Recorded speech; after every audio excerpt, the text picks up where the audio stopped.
하나님의 은혜와 축복이 우리 성도님들에게 넘치기를 원합니다.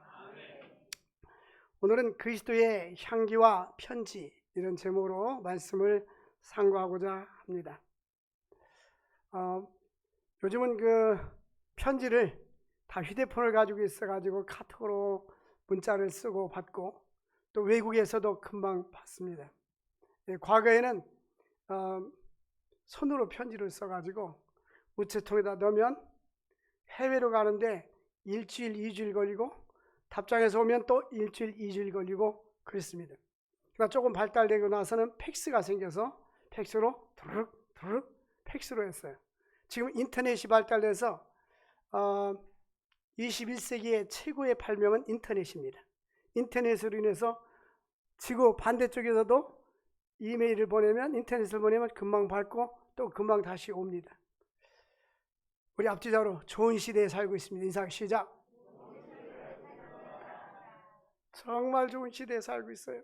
옛날에는 물동이로 물을 길었는데 우리 집 앞에 시골에 우물이 있었어요. 동네 사람이 물 길렀는데 지금 수도꼭지만 딱 틀면 또 온수도 나오고 찬물도 나오고 정수기가 있고 또 전기밥솥에다 밥을 다 해서 놓으면 시간 되면 밥이 됐습니다. 밥이 됐습니다. 사인도 해주고 너무나 좋은 시대에 살고 있어요. 앞으로는 로봇가 다 한다고 합니다. 이런 좋은 시대에 왔어요. 좋은 시대에 살고 있으면서 사람들의 마음은 굳어져 있고 우울증이 많아지고 조울증이 많아지고 낙심이 많아지고 인간관계가 깨지고, 이것은 무엇입니까? 환경이 좋다고 해서 모든 것이 다 좋은 것이 아니라는 거죠. 바울이 복음에 사로잡혀서 가는 곳마다 교회를 세웠습니다. 또 다른 곳에 가서 교회를 세우고 또 다른 곳에 가서 교회를 세웠어요. 바울이 고린도 교회를 향하여서 1차 방문하고 2차 방문했습니다. 고린도의 교회 안에는 많은 문제가 있었습니다. 고린도 교회는 성령의 은사가 많았습니다. 예언 은사, 방언 은사, 영분별 은사, 통역의 은사, 지식의 은사, 여러 가지 많은 은사들이 있었습니다. 그런데 나는 바울파, 나는 아볼로파 뿐만 아니라 음행, 여러 가지 이런 많은 교회 내분의 문제들이 있었습니다. 바울이 3차 방문을 뒤로 하고 이제 디도를 보내서 이 편지를 써가지고 보냅니다. 바울이 이 편지를 2장 4절에 보니까 내가 마음에 큰 눌림과 걱정이 있어 많은 눈물로 너에게 썼노니, 그래서 고린도후서를 신학자들은 눈물의 편지라고 말합니다. 눈물로 썼다. 근데 너희로 이 편지를 쓴 이유는 근심하게 하라는 것이 아니라 하나님을 향하여 넘치는 사랑, 내가 얼마나 당신들을 사랑하고 있는지, 하나님을 얼마나 사랑하고 있는지를 알기 위해서 이 편지를 썼다는 것입니다. 바울은 고린도 교회의 영적인 지도자입니다. 그런데 고린도 교회 안에는 거짓 선지자들이 들어와서 바울과 교인들을 이간시키고 있었습니다. 오늘 본문은 우리에게 첫 번째로 그리스도인들은 복음으로 충만해져서 영혼을 사랑하는 마음이 있어야 합니다. 너희를 향하여 넘치는 사랑이 있음을 알게 하렵니다. 그래서 그 목회자들이 교인들을 사랑하는 마음, 그것은 당신은 모르실 거야. 여러분 모를 겁니다. 대부분의 목사님들은 자기 가정보다 자기 어떤 것보다도 교인들을 더 우선으로 생각하고 교회를 더 우선으로, 대부분 개척하는 사람들 그렇습니다. 그런 마음이 아니면 교회가 세워지지 않아요. 그만큼 양무리를 사랑하고 교회를 사랑하고 성도를 사랑하는 거예요. 성도들이 기쁜 마음이 즐거운 일이 있을 때는 너무 나에게 기쁨이 되고, 성도들이 어려운 일이 생겼을 때는 바울 사도처럼 눈물의 편지, 마음의 가슴 아픈 거죠. 그래서 바울은 이와 같이 편지를 쓰는 것은 너를 향하여 사랑이 있음을 알게 하려 합니다. 바울은 고린도 교회를 2차 방문하고 3차 방문을 해야 되는데 하지 않고 지연하게 했습니다. 그 이유는 바울이 2차 방문 때 가슴 아픈 방문하고 나서 이제 에베소를 떠나 마케도나로 가서 고린도에 방문을 늦추고 있었습니다. 그것은 교회의 유익을 위해서였습니다. 바울이 2차 방문 때 문제가 해결되지 않아서 지금 해결되지 않은 상태로 교회로 가면 문제가 될 것 같았습니다. 이러한 상황에서 또다시 고린도 교회를 가는 것이 바로 지혜로운 처사가 아니었습니다. 그들은 바울이 그리스도 안에서 해산의 수고 끝에 낳은 자들, 여러분, 바울이 내가 너희들을 해산의 수고 끝에 낳았다. 우리가 그 여성들이 자녀를 이제 정상적인 분만할 때 해산의 수고를 하잖아요. 근데 한 영혼을 전도해 가지고 복음으로 키우는 데는 해산의 수고가 있어요.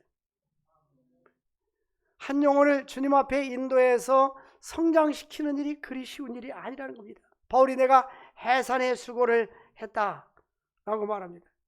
그리고 디도로부터 돌아와서 소식을 듣고 난 후에 다시 눈물의 편지를 쓰게 됩니다. 바울에게는 가장 우선적인 일이 뭐냐? 그들에게 복음을 전하는 것이었습니다. 놀라운 사실은 고린도 교회가 이미 예수를 믿고 있었는데 그들에게 복음을 전한다. 또 바울은 에베소 교회나 빌립보 교회를 향하여서 할 수만 있으면 내가 너희에게로 가서 복음을 전하기를 원한다. 이 말은 무슨 말입니까? 교회는 다니는데 종교인들이 많고 예수 그리스도가 어떤 분인지를 인격적으로 만나지 못한 사람이 많이 있기 때문에 그들에게 예수가 어떤 분인지, 예수가 하신 일이 무엇인지, 예수 믿으면 어떤 역사가 일어나고 또한 우리에게 어떤 구원의 축복이 있는지를 정확하게 가르쳐주는 복음이 전하기 원하는 것입니다. 예수님은 하나님의 아들이십니다. 우리를 위해서 십자가에서 죽으시고 사흘 만에 부활하셨습니다. 그분은 다시 하늘로 승천하시고 다시 오실 것입니다. 그때는 죽은 자와 산 자를 일으키시고 예수 믿는 자들에게는 영원한 새하늘과 새 땅으로 들어가게 하시고 불신자들은 영원한 지옥으로 들어가게 할 것입니다. 이것이 바로 복음의 핵심인 것입니다. 바울은 복음을 주 안에서 인도를 받아 사도행전 16장 6절에서 10절까지 보면 이제 마케도냐 사람이 나타나서 와서 우리를 도와달라고 하니 이제 유럽으로 향하여서 복음을 전하러 가게 됩니다. 바울은 고린도 교회를 직접 방문하지 아니하고 대신한 이유가 무엇일까요? 디도편에 눈물의 편지를 보냈지만 오히려 그것이 좋지 않을 결과를 낳을 수 있다는 것 때문입니다. 또 하나는 디도가 금방 돌아오지 않아서 혹시 불상사가 생기지 않았는가? 또 그 당시는 예루살렘 교회 주변에 기근이 들어가지고 구제연금을 만들었는데 강도를 만난 것이 아닌가, 이런 염려들이 많이 있은 것입니다. 우리가 신앙생활하면서 좋은 일도 있지만 때로는 어려움도 있을 수 있습니다. 영적인 지도자들은 교인들을 향하여 기쁠 때도 있지만 때로는 많은 염려를 가지고 있습니다. 바울이 눈물을 흘릴 때가 언제냐면 바울이 성도들을 향하여 눈물을 흘릴 때 영적으로 성숙해야 될 사람이 성숙하지 못했을 때 눈물을 흘렸고 예수 그리스도를 배반하고 다른 길로 떠났을 때에 눈물을 흘렸습니다. 사랑하는 성도 여러분들, 우리는 믿음으로 성장해야 합니다. 우리는 예배에 출석하는 것으로 내 삶이 끝나는 것이 아니라 믿음의 장성한 분량까지 점점 하나님을 닮는 데까지 나아가야 하는 것입니다. 우리는 성경을 읽잖아요. 성경을 읽으면 나도 그래야지, 나도 이 말씀대로 살아야지. 오늘 새벽에는 잠언 22장을 강의했습니다. 22장 1절은 우리가 잘 아는 말씀이죠. 많은 재물보다 뭐죠? 명예를 택할 것이요 금이나 은보다 은총을 택할 것이니라. 4절에는 잠언 22장 4절이 뭐예요? 찾아보세요. 잠언 22장 4절. 찾은 사람 이렇게 시작. 잠언 22장 4절 시작. 안 찾네요. 가만히 계셔. 남들이 찾아주길 바라고. 게으른 자는 개미로 가서 지혜를 얻어야 됩니다. 잠언 22장 4절 시작.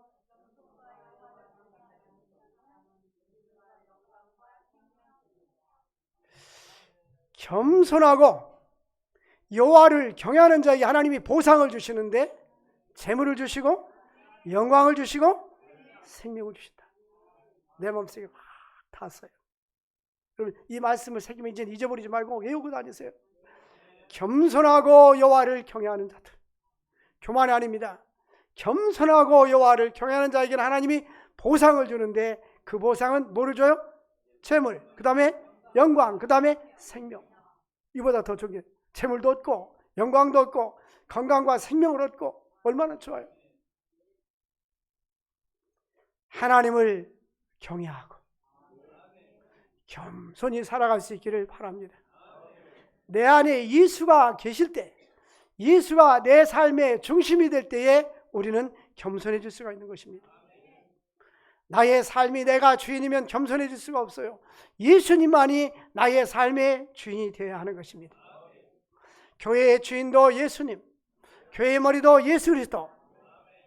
우리는 주님이 아니면 아무것도 할 수가 없습니다. 진정한 겸손은 하나님의 도우심이 없이는 나는 아무것도 할 수 없다라는 그런 마음인 것입니다. 보면은 두 번째로 그리스도인들은 그리스도의 향기를 발해야 하는 것입니다. 14절 보니까 하나님은 항상 우리를 그리스도 안에서 이기게 해주시고, 그래서 이기게 해준다는 말은 로마의 황제나 장군들이 전쟁터에 가가지고 포로된 자기 백성들을, 군인을 다시 찾아오면서 군중들에게 구경시켜주면서 승리했다는 것을 행진을 보여줍니다. 행진하며 보여줍니다. 그리스도 안에서 이기게 하시고 라는 의미는 그리스도의 개선행진에서 승리하면서 가는데, 우리가 저를 논문 지도해 준 그 교수님이 우리에게 가끔 오셨잖아요. 홍성욱 박사님이 6살 때 6.25 전쟁이 일어났답니다. 그래서 서울을 다 뺏겼는데 다시 이제 인천 상륙작전 하면서 다시 올라서 서울을 수복한 거야. 서울. 자기는 종로에 살았는데 나이가 어리니까 자기는 그 미군들하고도 놀고 공산군하고도 놀고 어리냐니까 자기 어떻게 않더라는 거예요. 근데 보니까 큰 미군들이 딱 와가지고 종로를 시간기를 쫙 시간기를 하더라는 거예요.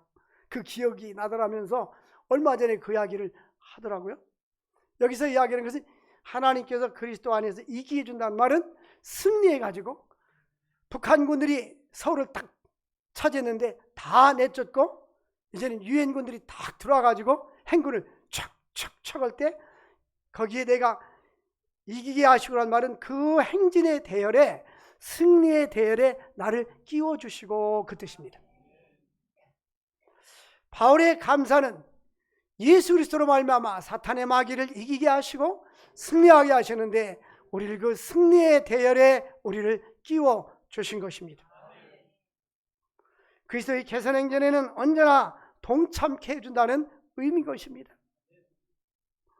그리스도인들은 승리하는 장군의 영광에 참여하는 병사로 묘사하고 있는데 오직 하나님의 은혜로만, 우리가 영적인 승리는 나의 힘이 아니라 예수 그리스도의 힘, 성령의 힘, 하나님의 힘, 하나님께서 우리에게 은혜를 주실 때만이 우리가 승리할 수가 있는 것입니다.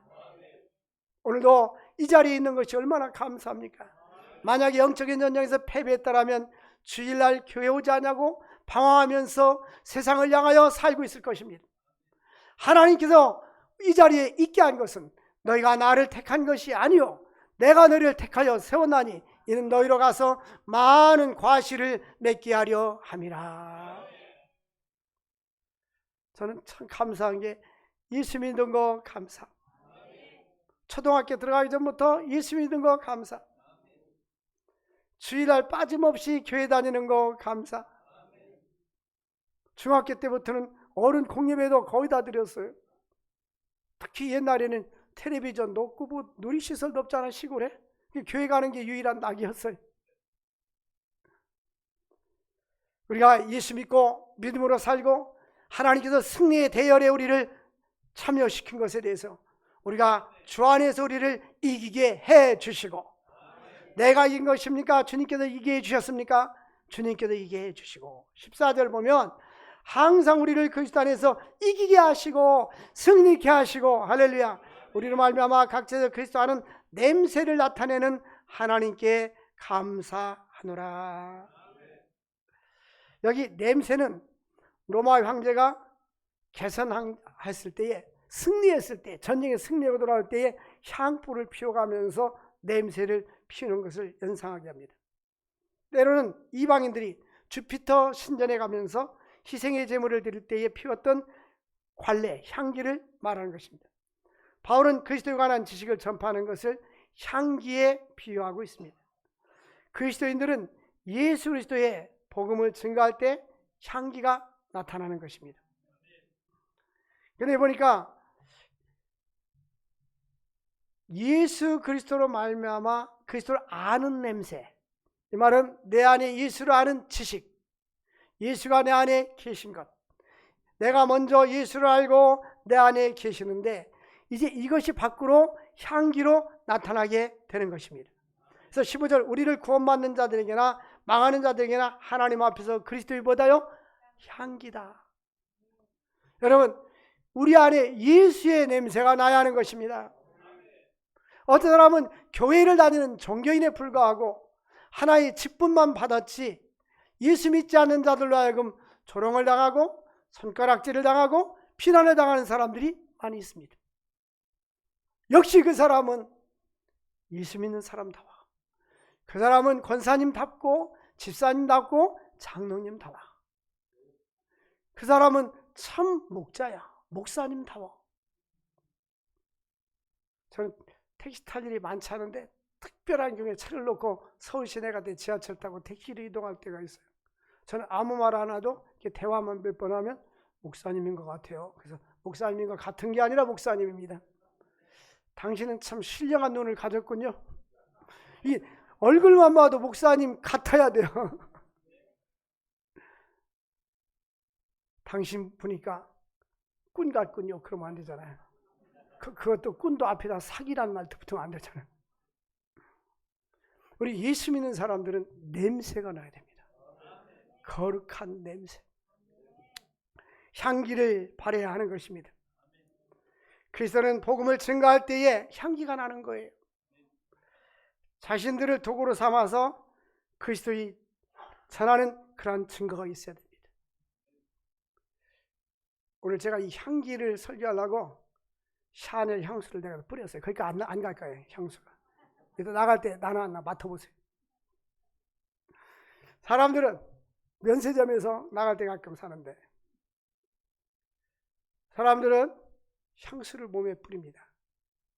그럼 향기가 나잖아요.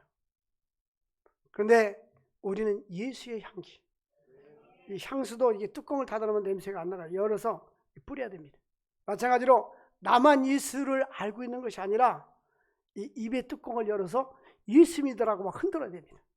예수 믿으라고 계속 그래야 향기가 나가는 거예요. 그래서 예수의 향기란 말은 저 사람이 예수를 믿는지 안 믿는지 그래서는 안 되는 거예요. 오래전에 어떤 목사님이 제가 몇 번 여러분들에게 말씀을 전했을 거예요. 설교하는데 그런 얘기 하더라고요.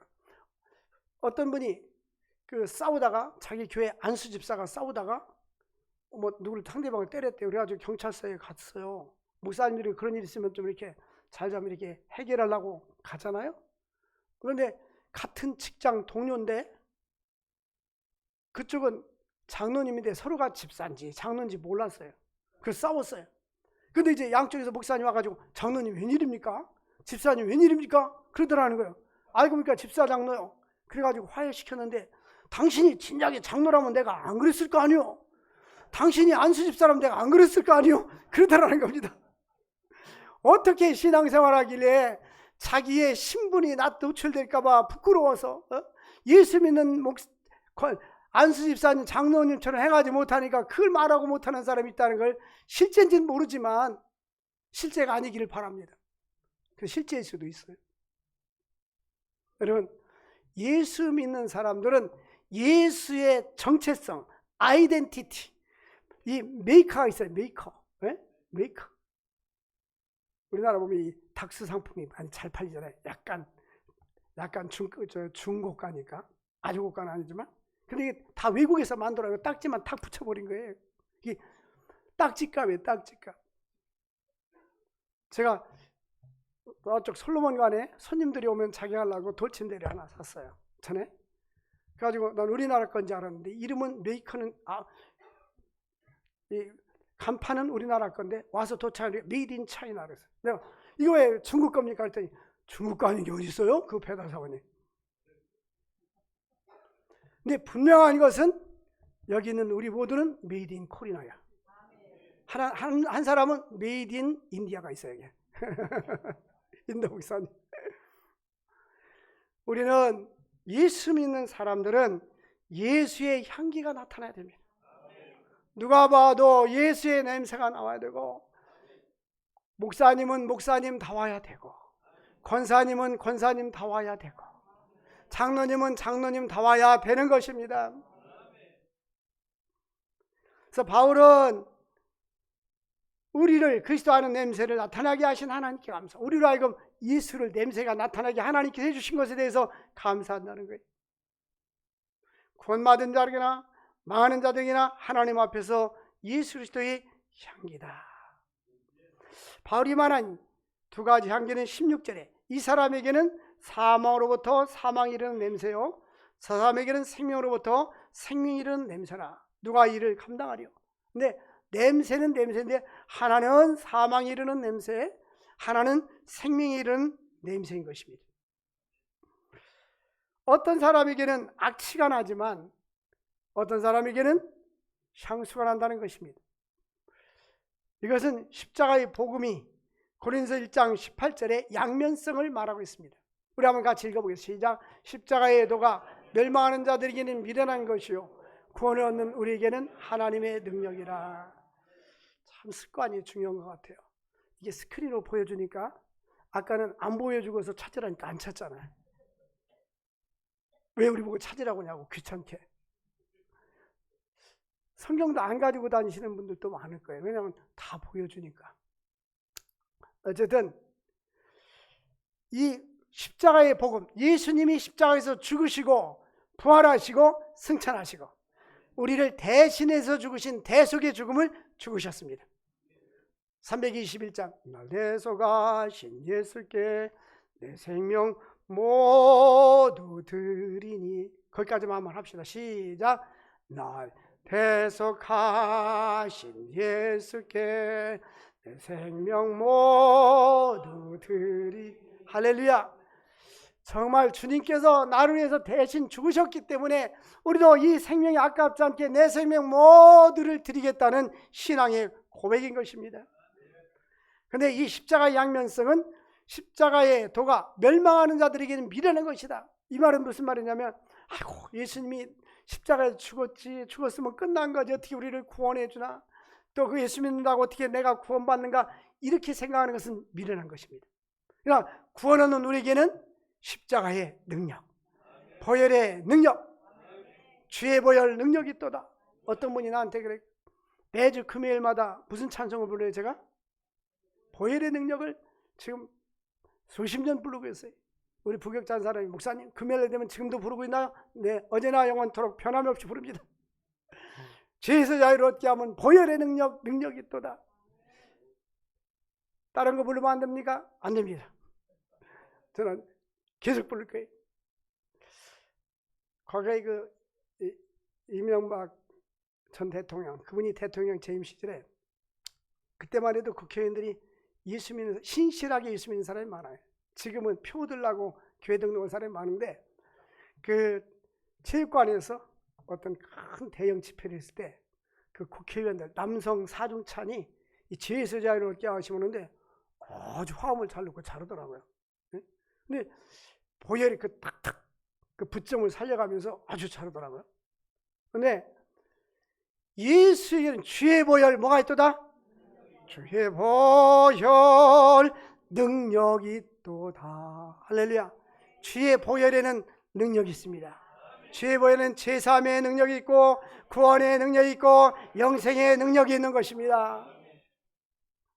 보혈의 능력, 주의 보혈 능력이 있도다. 그래서 십자가의 도가 우리에게는 구원 얻는 능력입니다. 예수 믿으면 천국 가는데 영적으로 어두운 사람은 믿음이 없어서 안 받아들이는 거예요. 이 복음의 능력이란 말은 헬라어로 듀나미스라고 하는데요. 이 듀나미스가 다이나마이트가 거기서 나온 용어입니다.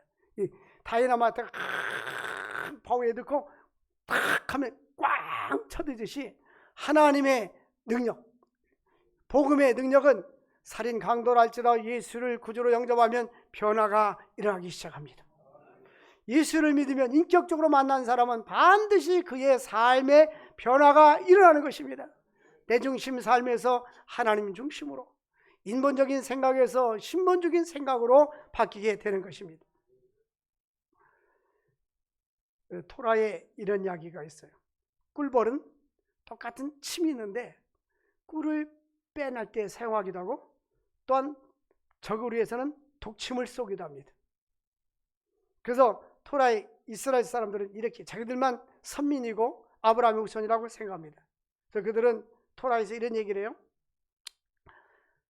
꿀벌이 자신의 주인을 위해서 꿀을 간직하고 다른 자들을 위해서는 독침을 준비하고 있는 것처럼 이스라엘에게는 생명의 약이고 세상 민족에게는 죽게 하는 독약이다 라고 했습니다.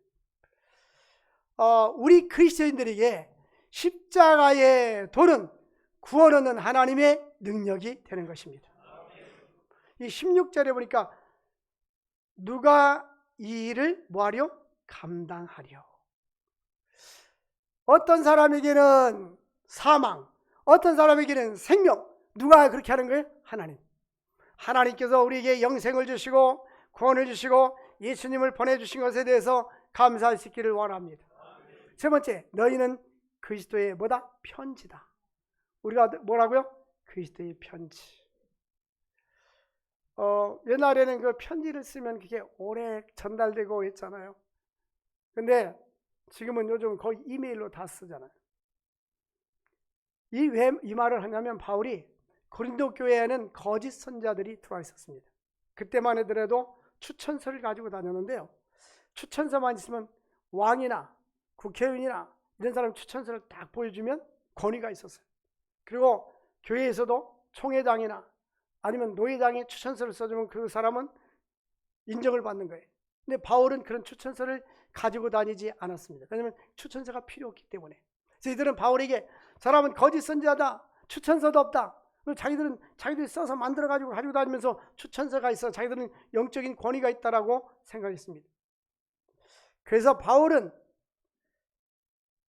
이렇게 말하고 있습니다.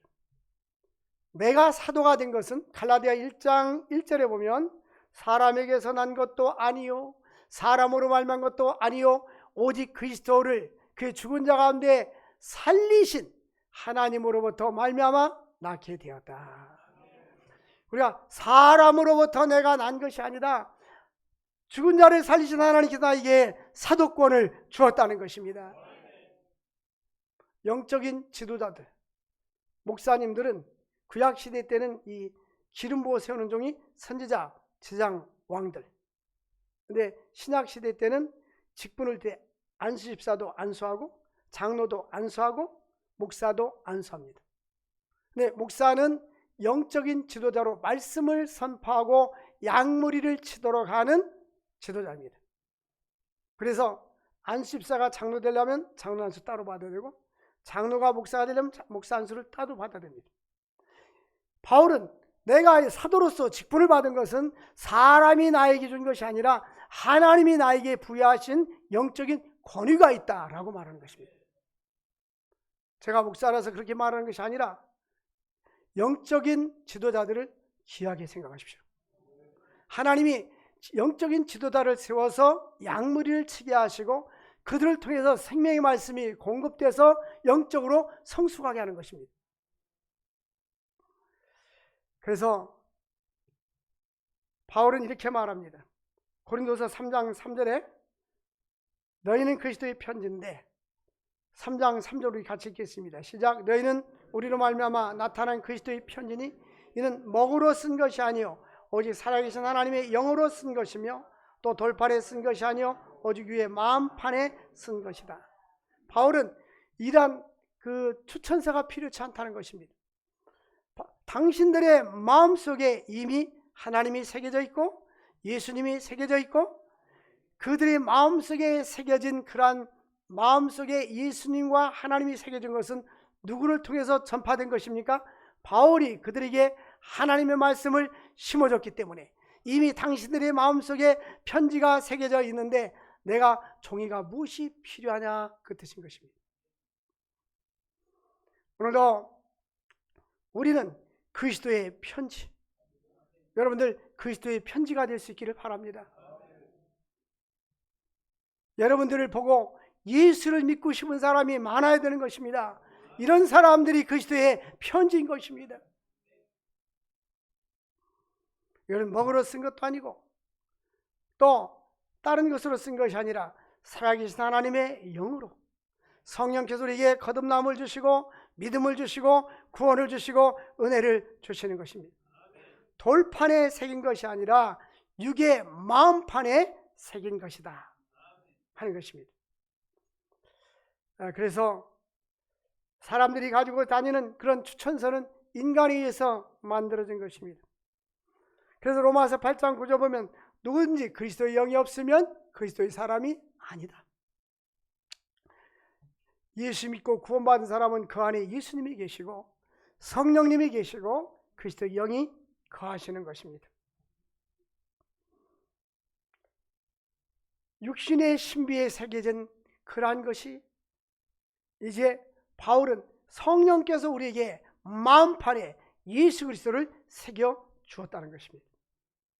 종이가 아니라 돌비라는 것입니다. 사랑하는 성도 여러분들, 오늘 우리는 그리스도의 향기, 나를 통하여 예수 그리스도의 복음이 전파되고 내가 전에는 말하는 것이 어린아이 같고 생각하는 것이 어린아이 같다가 장성한 사람이 되어서는 어린아이의 일을 버렸노라. 이젠 우리는 나의 인격, 내가 말하는 것이 성숙한 그리스도인의 냄새가 나야 하는 것입니다. 악취가 나서는 안 됩니다. 우리 입술에서 나올 때에 따라서 생명의 언어, 다른 사람에게 용기를 주고 힘을 북돋아 주는 것이 생명의 언어, 특히 복음을 증거할 때 생명의 언어인 것입니다. 이것을 empowering 메시지를, 힘을 부여해 주는 메시지를, 성경에 보면 두려워하지 마라, 내가 너와 함께함이라. 놀라지 마라, 나는 네 하나님이 주리라. 내가 너와 함께하리라. 내 의로운 소리들을 붙잡아 주리라. 하나님 성령은 언제나 우리에게 위로와 소망의 메시지를 주고 있는 것입니다. 우리도 우리 입술을 통해서 예수 그리스도의 복음을 증거하고 예수를 믿음으로 영생을 얻는다는 확신을 사람들에게 가르쳐 주어야 하는 것입니다. 사랑하는 성도 여러분, 우리 모두가 다 예수님의 향기를 많이 나타낼 수 있기를 바랍니다. 뿐만 아니라 우리 마음속에, 우리 마음의 신비에 예수가 새겨지고 복음이 새겨져서 더 이상 세상적인 편지가 아닌 나 자신이 예수 그리스도의 편지가 될 수 있기를 주의 이름으로 축복합니다. 하나님 아버지 감사합니다. 그리스도의 향기요 그리스도의 편지가 되는 우리 모두가 되게 하여 주옵소서. 예수님의 이름으로 기도합나이다. 아멘.